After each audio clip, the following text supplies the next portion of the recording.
Oh. Kaya ako bibili lang ng pandesal sa hapon, naka-helmet eh. Oh, totoo. Hindi, pero biro. Lalabas lang ako mga kapatid, naka-helmet. Bakit? Ibiro mo ba naman? Lisensya mo. Makita yung lisensya ko rito, pastor. May lisensya, nagkabalitaran yan eh. Nandyan sa wallet ko. Pastor ka pa naman. Tapos hindi ka nag-helmet. Oh. Ama, mali. Tama.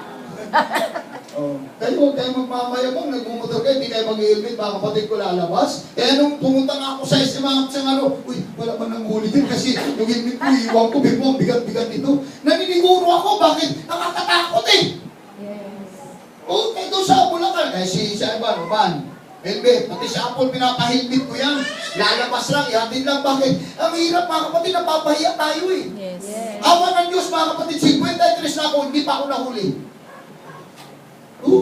Di pa ako nahuli.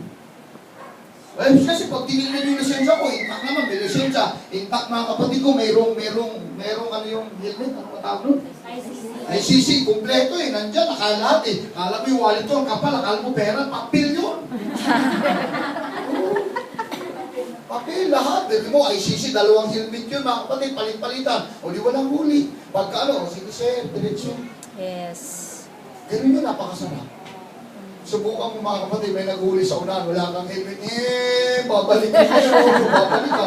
O di, napagod ka tuloy. Yes. Amen. Ngayon, para hindi ka mag-helmet, huwag ka magmotor. Amen. Parang katulad ng isang komedyante sa TV mga kapatid. Piruin mo! Ha? Hinuli pa rin ako!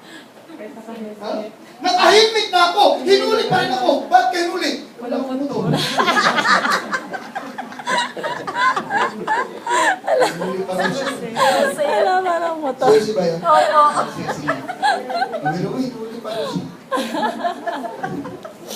Pero wala nang motor, hinuli pa. Eh, pero mo ba naman naglalakad ka, naka-helmet pa pilihan.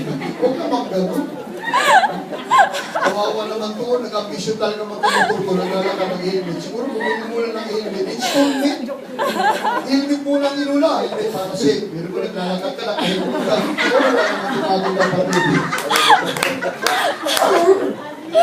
Astronaut yan. Pastor, astronaut yan, pastor. Kawawa naman sabi ko.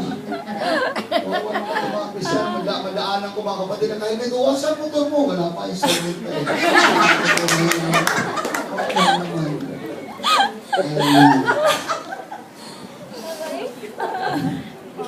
Amen. Amen. Hallelujah.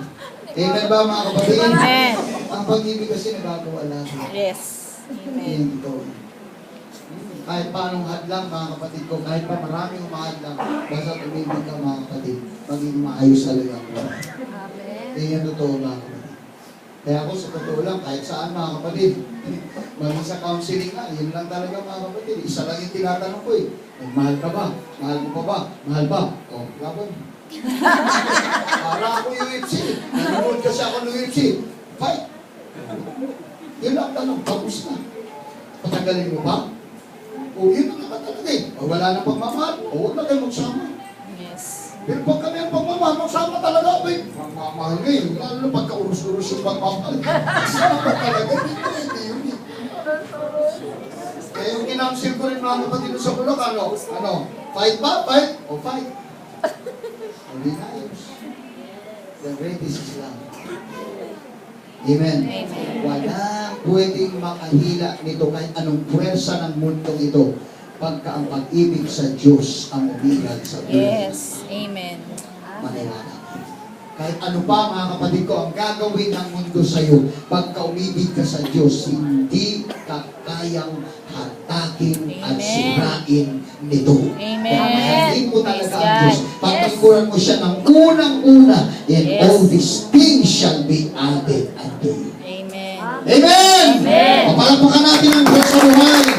Hallelujah! Tumayo tayo lahat mga kapatid.